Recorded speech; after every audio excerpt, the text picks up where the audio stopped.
Hi, my name's Caroline Morose, and I'm a junior at the University of Maryland. And I'm going to talk to you about the trip I just had to Quito, Ecuador over winter break. It was an incredible experience. I made some really great friends that I am going to stay friends with for the rest of my life, I think. And I learned so much about a different culture that I wouldn't have an opportunity to learn about in just a regular classroom environment. And I'm never going to forget my trip. It was a lot of fun.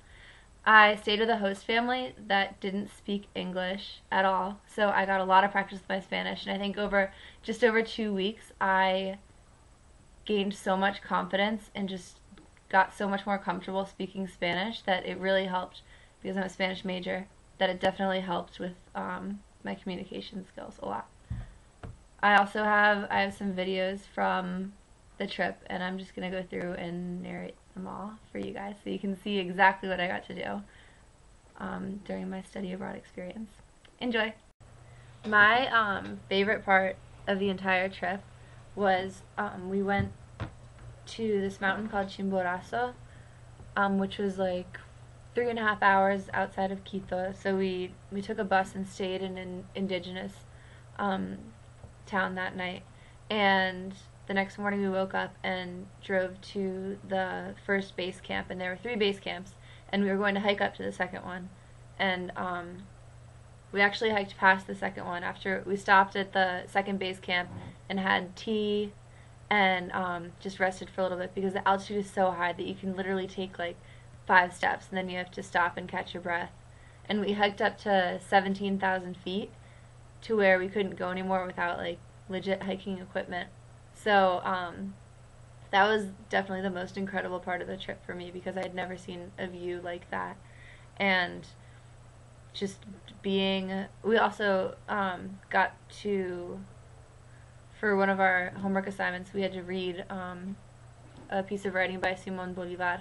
So it was about Chimborazo and his experience on Chimborazo. So it was really cool to like, the night before we discussed this like not historical, but like a piece of literature, and then the next day we got to live exactly what the author had been describing.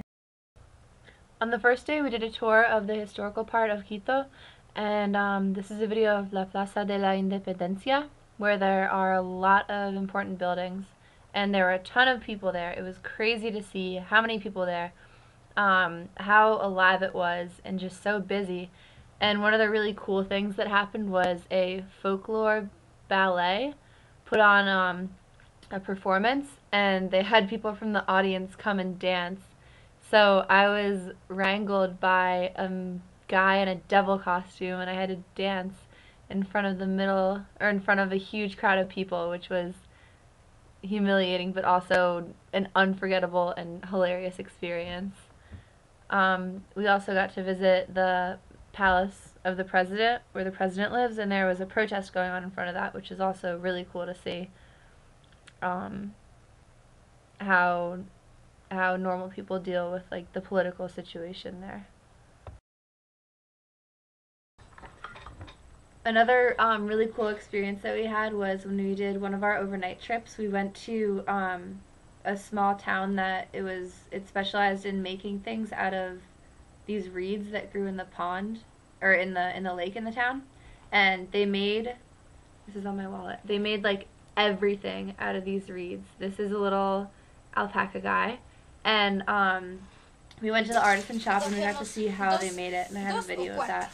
But then we got to see their gallery or their store, and there was furniture, there were decorations for your house, there was anything you could imagine. They had all these different tools, they had like fans, and it was just incredible to see that like a lot of these people, that's what they dedicated their lives to, and like that's all they did was make these things, and they were really good at it. And it was the only place that you could get that specific product, which was really interesting. And it was also really cool that like when we were on the buses, we noticed that a lot of towns, it seemed like most of the stores were centered around a certain product or a certain thing. Like one of the places we went to had ice cream stores like everywhere on the street. It was just lined like ice cream store after ice cream store.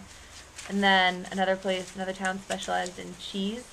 and another town had ferreterias, which are like iron metal workshops kind of.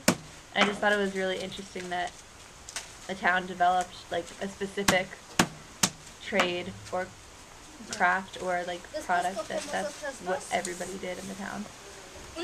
So here's the video of the artisan making she was making like a mat for the floor. And then one of my friends from the class, there's a picture of him also trying to do it. And then there's a picture of the reeds that we visited the pond and or the lake and got to see the reeds growing before they were picked and dried and stuff. We visited a statue called El Panecillo, which is a statue that overlooks the entire city, and you can see it from pretty much anywhere in the city. Those are some of my friends from the trip, and we just stopped, and the really cool thing is Quito is very long and narrow, so there's this view that you see here, and then on the other side of the statue, you have the exact same thing, and it was just unreal to be able to stand up there and see the whole entire city like that. Another trip we took, another overnight trip, was to Otavalo, which is a city that has this incredible market on Saturdays. Everyone comes out and sets up. It's probably like 10 blocks by 4 blocks of booths with vendors that sell anything you could imagine, like jewelry, clothes, food, animals. And it was amazing. It was so cool. It was unlike anything I'd ever seen.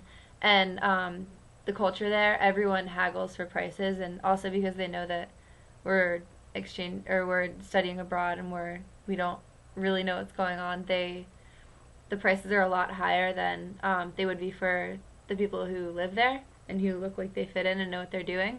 So our professor told us that like we really need to get into haggling and like arguing for prices and stuff. So I got like really into that, and it was a lot of fun. I spent like 4 hours there, I think, just walking around, and I could have spent all day probably, but it was incredible. Since we did spend a lot of time traveling from place to place in the city, I did happen to notice a lot of the murals that were painted, and they were really different from the ones you see. Well, it's more like the graffiti that you see around DC or in College Park, because it was like artistic. Like, and I talked to my host mom about it, and she explained to me that like it would usually happen that overnight, a wall at night that was completely plain, the owners would wake up and it would be completely painted, and it'd just be like a masterpiece that no one knew who did it. There were a lot of like pop culture references, and there were some things that were just like plain graffiti, but a lot of it was like very political, and just it brought a lot of life and color to the city, which is cool. Alright guys, that's the summary of my trip. I feel like there's still so much that I didn't talk about because I just had so many experiences and saw so many new things that I'd never seen before. But I hope I could show you a lot of all the cool stuff I got to do, and I hope that everyone who wants to gets a chance to study abroad, because it was an unforgettable, unbelievable, irreplaceable experience, and I feel like I learned so much and definitely changed a lot from it, even in a short 2 weeks. And the friends I made and the things I learned about a different lifestyle and a different culture are things that I'm never gonna forget. So yeah, I hope if you get a chance to study abroad that you do, and good luck. Bye!